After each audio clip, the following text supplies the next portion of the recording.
What is the specific problem in that research area that you will address? Lack of understanding of the subject, low performance।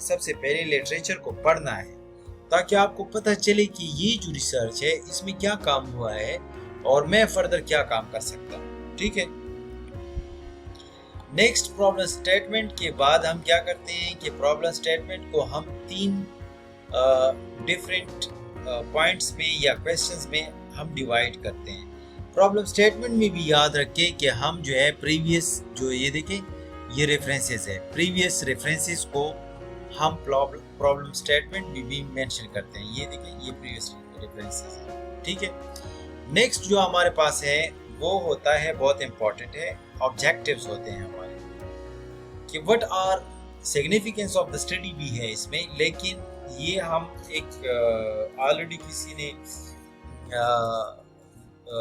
مجھے send کیا ہے تو وہ ہم اس کو ذرا انڈرسٹینڈ کرنا چاہتے ہیں. آبجیکٹیوز کی کیا امپورٹنس ہے؟ Objectives provide a list of goals that will be achieved through the proposed research. What are the benefits, impact, understanding, improved productivity that will generate if the research problem is answered. تو again ہم اس میں اس طرح کرتے ہیں کہ ہمارے کچھ objectives ہوتے ہیں. جو ہمارے آبجیکٹیو ہوتے ہیں ہم اس میں یہ کہتے ہیں کہ ٹو پرووائڈ, یہاں پہ انہوں نے ایک آبجیکٹیو 3 دیے ہیں, اس کو ذرا ریڈ کرتے ہیں. To provide a comprehensive review of sources and characteristics of constraints typically found in construction project. یہ جو پروپوزل ہے یہ کنسٹرکشن پروجیکٹ کے بارے میں ہے. انہوں نے بتایا ہے کہ comprehensive review of sources, جس طرح میں نے آپ کو پہلے بتایا کہ یہ جو ریفرنس ہے یہ ایک سورس ہے, تو ہم اس کی ریویو کے جو ہے نا سورسز کے ساتھ ہم بتاتے ہیں, پریویس ریویو کو ہم لیتے ہیں اور پھر ان کی کریکٹرسٹکس کو بھی لیتے ہیں تاکہ ہم آئیڈینٹیفائی کریں یا فائنڈ آؤٹ کریں کہ کنسٹرکشن پروجیکٹ میں یا فرض کریں ایگریکلچر پروجیکٹ میں یا فرض کریں ایگریکلچر ڈیولپمنٹ پرابلم میں یا فرض کریں جینیٹیکل ریسرچ سے ریلیٹڈ جو پرابلم ہے اس میں کیا کریکٹرسٹکس ہے اور کیا سورسز ہے ریویو کے جس کے تھرو ہم اس ریسرچ کو فردر ایلابریٹ کر سکتے ہیں. تو یہ 2, 3 اور 4 یہ بھی اسی طرح ہیں. ہم اپنا جب پروجیکٹ ڈیزائن کریں گے تو ہم اس کے بارے میں بات ذرا ڈیٹیل میں کریں گے. پھر لٹریچر ریویو جو ہے اس میں 4 نمبر سیکشن ہے. لٹریچر ریویو میں میں نے جس طرح آپ سے پہلے کہا تھا کہ ہم پریویس ریویو کو دیکھتے ہیں اور اس کو سمرائز کر کے پھر جو ہے نا اس میں ود ریفرنس ان ریویوز کو ڈالتے ہیں اور پھر ہم اس پہ بات کرتے ہیں. ٹھیک ہے. نیکسٹ جو ہے ریسرچ میتھڈولوجی. یہ جو ریسرچ میتھڈولوجی جو سیکشن ہے آپ کا یہ نمبر 5 یہ بہت امپورٹنٹ ہے. ایک پروپوزل آپ نے اپنے ماڈل کو آئیڈینٹیفائی کرنا ہے, آپ نے بتانا ہے کہ آپ کس ماڈل پہ کام کریں گے اور وہ جو ماڈل ہے جس پہ آپ کام کریں گے وہ ماڈل اسٹیٹسٹیکل ماڈل ہے, امپیریکل ریسرچ ہے, وہ کون سا ریسرچ ہے جو آپ کریں گے اس کے بارے میں بھی ہم اپنے پروپوزل کو ڈیزائن کریں گے تو اس میں بات کریں گے. اب یہ جو بندہ ہے جتنے ریفرنس ہم نے دیے ہیں, سپوز ہم نے ایک ریفرنس دیا تھا یہ جو ہے بیلارڈ جی 2000, تو یہ جو ریفرنس ہے یہ جو ہم نے مین باڈی میں جو جن ریسرچرز کی بات ہم نے شیئر کی ہے یہ اس کے بارے میں ہے. ٹھیک ہے نا. تو یہ پھر آپ نے آخر میں ریفرنسز میں دینا پڑتا ہے, یہ بہت ضروری ہے, یہ یاد رکھیں. ٹھیک ہے. ابھی سپوز میں سرچ کر رہا ہوں کہ یہ ہم نے باڈی میں کہاں پہ دیا ہے اس ریسرچ میں, مین باڈی جو ہے ہمارا یہ جو ریسرچ جس پہ ہم نے ریسرچ کیا ہے, تو یہ ہم کس طرح فائنڈ کریں گے, اس میں ذرا سرچ میں فائنڈ کرتے ہیں. تو یہ رہا ایک یہ ہے اور یہ دیکھیں یہ ہم نے کون سی جگہ پہ دیا ہے, یہ ہم نے دیا ہے انٹروڈکشن کی جگہ پہ. ٹھیک ہے نا. اس طرح یہ ہنس ہے یہ بھی ہم نے دیا, یہ بھی ادھر ریفرنسز میں آپ دیکھیں گے. میں ابھی آپ کو بتاتا ہوں یہ ہمارے ریفرنسز ہیں, یہ دیکھیں ہنسز یہ. تو یہ جو ریفرنسز ہیں یہ اگر آپ نے مسنگ کیے ہیں تو پھر کیا ہوگا کہ آپ کی ریسرچ میں آپ سے بہت سے کویسچنز ہوں گے کہ یہ ریفرنس کہاں سے لی ہے، یا یہ ریفرنس کیونکہ اس ریفرنس میں ہم بتاتے ہیں یہ جو جرنل ہے اس کے بارے میں جس میں یہ پبلش ہوا ہو، اور اس کا یہ پیج نمبر ہوتا ہے، اور پھر اس بندے وہ جو پبلشر ہے اس کے بارے میں ڈیٹیل دیا گیا ہوتا ہے۔ سپوز اس کے بارے میں آپ دیکھیں، یہ جو ہے نا یہ وہ مین ٹاپک ہے، یہ جو ہے ایک پی ایچ ڈی ڈیزرٹیشن کا جو ہے یہ ریسرچ ہے، یہ یونیورسٹی آف برمنگھم UK نے یہ ریسرچ پبلش کی ہے۔ تو یہ جو ریفرنسز وغیرہ ہے، یہ جو انٹروڈکشن میں آپ نے کام کرنا ہے، یہ جو پرابلم سٹیٹمنٹ میں آپ نے کام کرنا ہے، یہ جو آبجیکٹیوز میں آپ نے کام کرنا ہے، یہ جو لٹریچر ریویو میں آپ نے کام کرنا ہے، اور میتھڈالوجی میں آپ نے کام کرنا ہے، یہ ساری چیزیں you have to understand about it. میں یہ جو سیمپل پروپوزل ہے یہ آپ کے ساتھ شیئر بھی کروں گا، ٹھیک ہے؟